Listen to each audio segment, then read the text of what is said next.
Jadi di video ini kita akan belajar tentang reproduksi sel. Simak terus videonya ya. Nah teman-teman, reproduksi sel merupakan proses perbanyakan sel dengan membagi sel menjadi dua. Reproduksi sel berlangsung melalui tahapan pembelahan sel.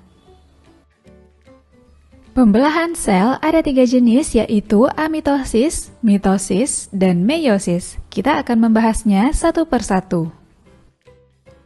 Pertama, amitosis. Amitosis adalah reproduksi sel di mana sel membelah diri secara langsung tanpa melalui tahap-tahap pembelahan sel.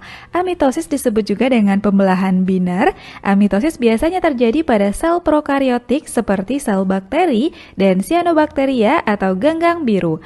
Pembelahan sel ini dimulai ketika kromosom melekat pada membran plasma.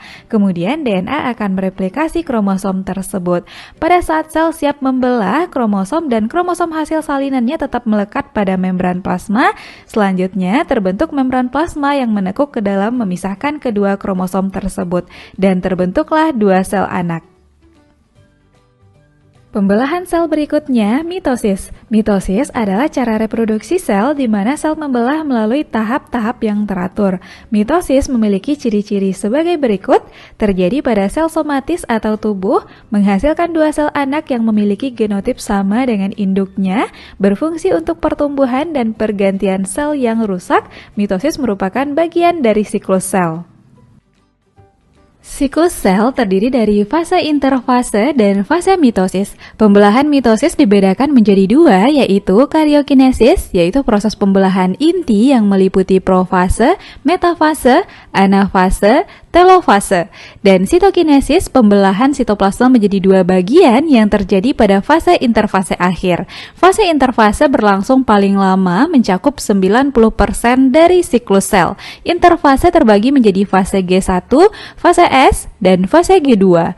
Fase G1 merupakan fase pertumbuhan dan pembentukan protein dari organel sel. Fase S adalah fase penyalinan kromosom. Fase G2 adalah fase sel kembali tumbuh dan bersiap melakukan pembelahan. Berikutnya, kita akan membahas tahapan-tahapan mitosis mulai dari fase profase, prometafase, metafase, anafase, hingga telofase.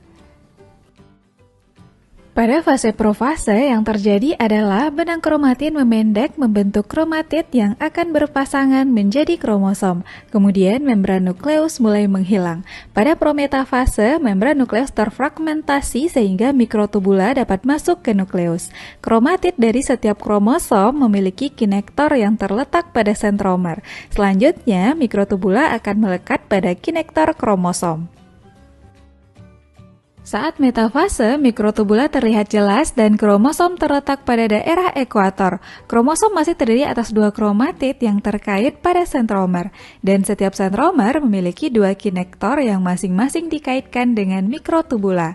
Pada tahap anafase, mikrotubula memendek sehingga menarik kromatid ke kutub yang berlawanan. Pada akhir anafase, kedua kutub sel memiliki jumlah kromatid sama.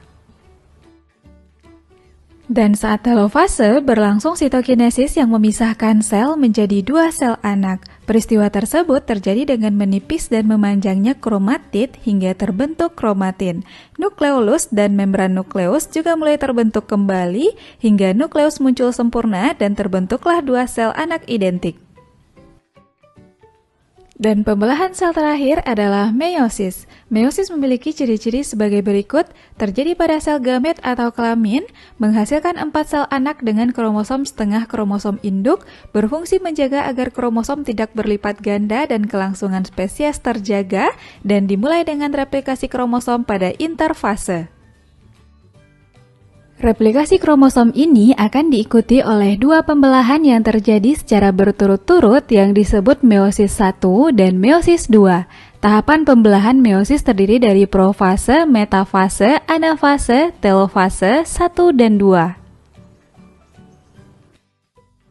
Kita mulai membahas fase-fase pada meiosis 1. Pada profase 1 mengambil sekitar 90% waktu meiosis dan terjadi dalam 5 fase.